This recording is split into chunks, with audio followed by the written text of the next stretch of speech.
Olá pessoal, sejam bem-vindos a mais uma aula de Direito Penal, parte geral. Nós vamos, na verdade, trabalhar com vocês a partir de agora com um tema chamado iter criminis. Iter criminis. O iter vem de itinerário, de itinerário, caminho. Qual é o itinerário do ônibus? Qual é o itinerário do táxi? Qual é o caminho que é percorrido? E nós vamos estudar o iter criminis, o caminho do crime. Perfeito? Bom, primeiro ponto que eu quero que vocês anotem, eu quero que vocês façam, é uma linha do tempo. Passa uma linha no teu caderno, bem certinho, tá? Para que a gente possa entender a seguinte situação. Dessa linha do tempo, eu quero que você faça 4 barrinhas. Tá aqui a linha. Uma barrinha, 2, 3 e 4. Que você divida essa linha do tempo em 4 partes.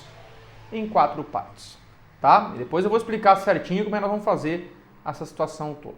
Lá no primeiro risquinho, primeira barrinha, você vai escrever cogitação. Cogitação. Certo? É a mentalização de um fato criminoso. Eu pensei em furtar, pensei em vender drogas, pensei em matar, pensei em estuprar. Isso se chama cogitação, tá bom?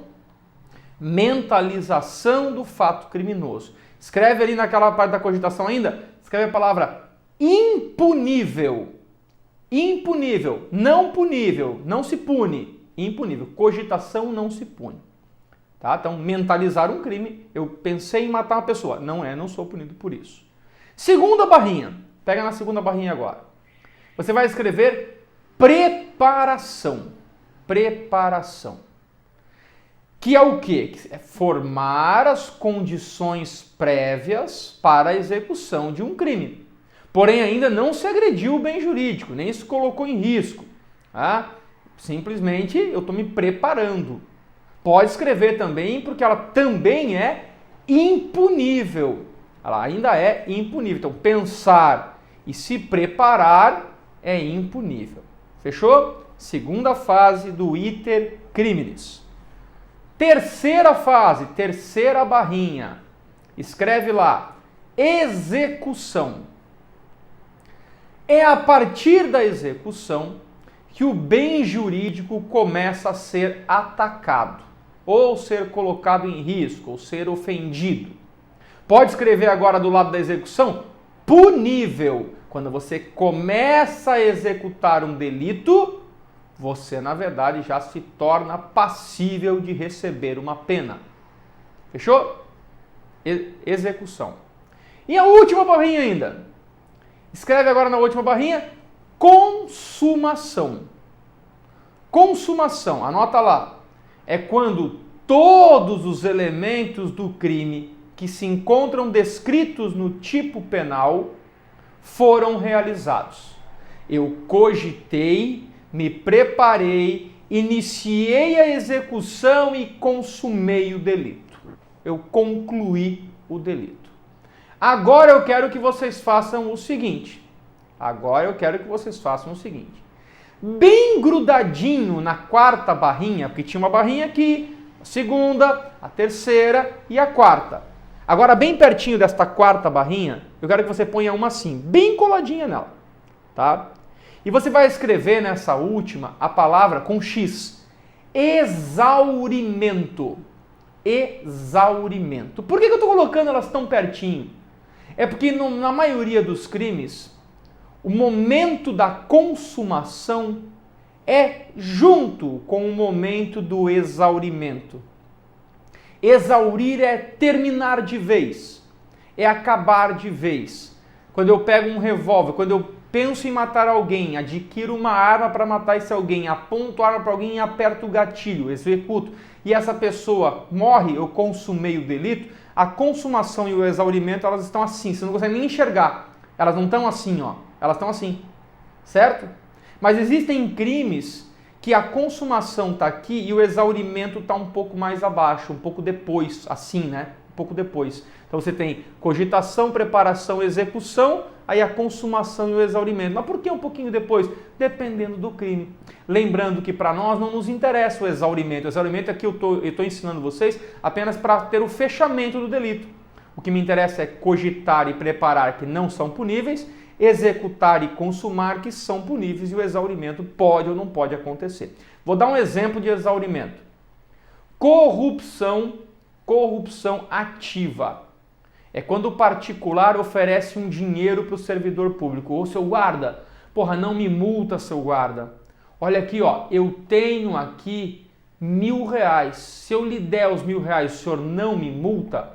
Ó, eu cogitei oferecer dinheiro para o guarda, eu me preparei me dirigindo até ele, eu dei início à execução ao oferecer a vantagem e eu consumei o delito ao finalizar a proposta. É que o crime de corrupção ativa ou passiva basta oferecer. Ele não precisa aceitar, basta oferecer. Se ele aceitar o meu dinheiro, só para poder ficar com o dinheiro na mão e dizer você está preso, Rigueto, por corrupção, ele apenas fez o exaurimento. Compreenderam? A mesma coisa o contrário. Ele pode me solicitar a vantagem indevida. Se ele me solicita a vantagem indevida, basta ele solicitar. Ele não precisa receber. Se ele recebe, apenas está exaurindo o delito. Perfeito? Cogitação, preparação, execução e consumação, e o exaurimento coladinho, porque essas são as fases do iter criminis. Bom, agora é o seguinte. Só nessa aula a gente vai trabalhar com o artigo 14, 15, 16, 17 e 18. Olha que loucura, nós vamos conseguir trabalhar com todos esses artigos. O artigo 14 fala assim: disse o crime. Primeiro, inciso 1, consumado, quando nele se reúnem todos os elementos de sua definição legal. Consumado, eu pratiquei tudo o que estava escrito na lei. Inciso 2, tentado, quando iniciada a execução, não se consumou por circunstâncias alheias à minha vontade. Olha que loucura! Peraí, professor, não entendi. Presta atenção na tua linha do tempo. Onde que eu opero, onde é que eu escrevo que aconteceu a tentativa? Cogitação, preparação, execução e consumação. Em qual vão da linha do tempo eu vou escrever? Leia de novo o inciso 2 do 14. Tentado, quando iniciada a execução, não se consumou por circunstâncias alheias à sua vontade. Então a tentativa, o artigo 14, inciso 1, está lá na consumação. Artigo 14, inciso 1. O 14, inciso 2, que é a tentativa, vai ficar no vão entre a execução e a consumação. É no meio que ele fica. Pode colocar lá, abre uma linha para baixo, grande, escreve tentativa. E pode colocar o seguinte, tentativa, terceiros. Porque a tentativa é assim. Eu não consigo chegar na consumação por causa de terceiros. Uma luz que acendeu, o cachorro que latiu, o alarme que tocou. Circunstâncias alheias à minha vontade. A munição que era velha e não deflagrou. A faca que na hora que eu fui dar o golpe de faca quebrou. Tá vendo? Circunstâncias alheias à minha vontade. Artigo 14. Tá bom? Inciso 2, tentativa. Artigo 15. Anota lá o artigo 15, o que ele é? Ele é uma causa geradora de atipicidade. Se você, na verdade, tiver o artigo 15 acontecendo, ele pode acontecer de duas maneiras. Um se chama desistência voluntária e a outra se chama arrependimento eficaz. Tá? Desistência voluntária e arrependimento eficaz. Eu tenho, na verdade, uma causa geradora de atipicidade.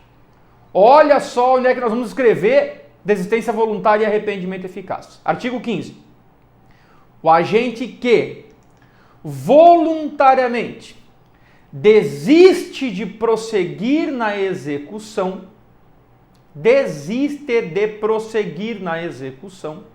desistência voluntária. Professor, onde é que eu escrevo? entre a execução e a consumação, eu desisto de prosseguir na execução. Coloca lá uma linha, escreve desistência voluntária e escreve primeiro. É porque eu não dependo de terceiros, dependo só de mim. Desistência voluntária, desisto voluntariamente de prosseguir na execução. Quando eu desisto voluntariamente, não porque os outros me determinaram, porque eu quis de prosseguir na execução, eu só respondo por aquilo que eu já pratiquei até aquele momento. Já vou dar um exemplo. Eu quero matar você. Eu peguei um revólver e dei... Eu tinha 8 munições. Eu dei um tiro e pensei, meu Deus, que besteira que eu estou fazendo. Desisti voluntariamente de prosseguir nos atos de execução. Eu tenho mais 7 munições para dar aqui, mas eu não atirei mais. Eu desisti voluntariamente. Então não foi porque ninguém apareceu, não foi por nada. E você só se machucou. É tentativa ou é desistência voluntária? É desistência voluntária. Aí eu só vou responder, sabe pelo quê? Por lesão corporal. Claro que tu não pode morrer, porque se tu morrer, consumou o delito. Certo? Agora eu só vou responder por lesão corporal. Mas professor, por que tu não responde por tentativa? Porque a tentativa tem que ter um terceiro elemento. A tentativa tem que ter um pedido de socorro, uma luz que acendeu, um carro que passou, a polícia que chegou, um alarme que tocou, o cachorro que latiu. Tem que ter um terceiro. A arma que não funcionou. Ó, vou falar uma frase aqui que mata a pau. Tentativa e desistência voluntária. Tentativa. Eu quero prosseguir, mas não consigo. Desistência voluntária. Eu posso prosseguir, mas não quero. Eu quero prosseguir, mas não consigo. Eu posso prosseguir, mas não quero. Tentativa e desistência voluntária. Tentativa? Tentativa de homicídio. Tentativa de furto. Tentativa de roubo. Eu vou pegar a pena daquele crime pior que eu queria, reduzida de uma fração. Desistência voluntária, eu pratico que eu vou responder por aquilo que eu pratiquei até agora. Um tiro em você é lesão corporal. Ah, mas não é tentativa? Não, eu que desisti. Então, olha só, a primeira parte do artigo 15, por isso que ele gera atipicidade. Sai de um crime e vai para outro. O agente que voluntariamente desiste de prosseguir nos atos de execução, só responde pelos atos já praticados, e o agente que voluntariamente desiste de prosseguir nos atos de execução ou impede que o resultado se produza, só responde pelos atos já praticados. Então, o arrependimento eficaz também acontece entre a execução e a consumação, porque só que a diferença, olha a diferença de um e de outro. Na desistência voluntária, eu tinha 8 munições. Eu dei um tiro e desisti voluntariamente de praticar os atos de execução. No arrependimento eficaz, eu dou os 8 tiros, me arrependo, encontrei Jesus, uma luz no fim do túnel, peguei você no colo, botei dentro do meu carro, levei para o hospital, fiquei rezando 2 Pai Nosso, 2 Ave Maria, uma Salve Rainha, e você saiu de lá com vida. Graças a Deus eu me arrependi eficazmente. Só respondo por lesão corporal. Leve, grave ou gravíssima, depende do estado que você ficar. Mas eu não respondo por tentativa, porque a tentativa é quando tem uma circunstância alheia. A desistência voluntária é quando eu voluntariamente desisto, o arrependimento eficaz é quando eu eficazmente me arrependo e não deixo chegar no resultado. Fechou? Artigo 15. Professor, e o artigo 16? O artigo 16 chama-se arrependimento posterior. É uma causa especial, pode colocar assim, causa de diminuição de pena. Causa de diminuição de pena. Diz assim no artigo 16. Nos crimes cometidos sem violência ou grave ameaça à pessoa, sem violência ou grave ameaça à pessoa, reparado o dano ou restituída a coisa, se eu reparar o dano para você, ou se eu restituir aquilo que eu lhe subtraí, até o recebimento da denúncia ou da queixa. Denúncia ou a queixa são os documentos formais que o promotor oferece, o promotor ou o advogado oferece contra o acusado. Se eu restituir ou reparar a coisa até o recebimento da denúncia ou da queixa, por ato voluntário do agente, por ato voluntário meu, a pena será reduzida de 1 a 2/3. Percebam? Eu cogitei, me preparei, executei, consumei, e até o exaurimento pode estar junto, depois da consumação ou do exaurimento, eu me arrependi. Arrependi posteriormente. Se eu me arrependi posteriormente, num crime que não pode ter violência ou grave ameaça contra a pessoa, e eu lhe devolvo o que eu subtraí, ou eu lhe reparo o dano que eu lhe causei, até o momento em que o promotor oferece a denúncia e o juiz diz, recebo, quando o juiz diz recebo a denúncia, que é um documento formal do promotor, ele torna você réu, ele torna você um acusado. Então se ele disser recebo a denúncia, você virou acusado. Se eu até esse momento reparar o dano, a minha pena será reduzida de 1 a 2/3, tá?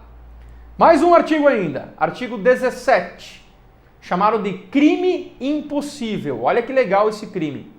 É uma causa geradora de atipicidade. Diz assim o artigo 17. Não se pune a tentativa quando, por ineficácia absoluta do meio ou por absoluta impropriedade do objeto, é impossível consumar-se o crime. Eu quero que você grife no teu artigo 17 a palavra absoluta, ela aparece 2 vezes. Olha só que loucura, explica isso para o leigo. Eu não vou punir você, nem a tentativa, por ineficácia absoluta do meio. Absoluta, ineficácia absoluta do meio. Eu quero lhe matar. Pego uma arma, aponto para você, aperto o gatilho 32 vezes. Você não morre, é porque o revólver não tinha munição. É porque o revólver não tinha sequer o carregador, a pistola. É porque a engrenagem estava toda trancada. Ele era um meio absolutamente ineficaz. Eu não respondo por nada. Ou então, aquilo que eu ia atingir, havia uma absoluta impropriedade no objeto. Eu dei 32 tiros na pessoa que já estava morta. Não é homicídio. Eu dei um remédio abortivo para minha namorada.